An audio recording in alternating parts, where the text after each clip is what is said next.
ଚାଲନ୍ତୁ ବୁଲିଯିବା ଚେରିତୋଳ ବାଲିଯାତ୍ରା 2025 ତିର୍ତ୍ତୋଲ ଜଗତସିଂହପୁର।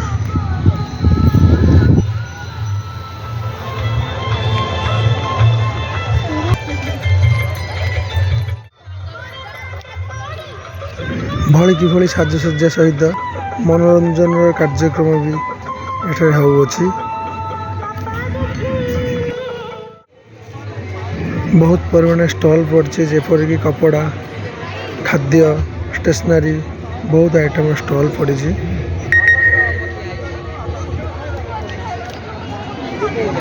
କେମିତି ଲାଗୁଛି?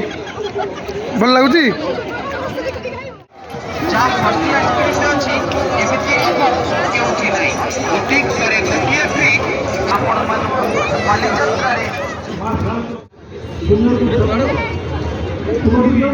ସବୁବେଳେ ଷ୍ଟେଜରେ ଗଡ଼ ଗଡ଼ ଗଡ଼ ଗଡ଼ ହେଉଥିବେ, କିଛି ନାହିଁ। ଇଏ ହେଉଛନ୍ତି ପାୟଲ। ହଁ, ପାୟଲ ବାବାଙ୍କୁ ଦିଅନ୍ତୁ ଶୁଭଙ୍କର। ଶୁଭ ଆସିଛି ଶୁଭ ଆସିଛି। ତମ ପାଇଁ ଫୁଲ ତୋଡ଼ା ଆମେ ଆଣିଛୁ, ହାତରେ ଧରିକି କ'ଣ ପଳେଇ ଆସୁ।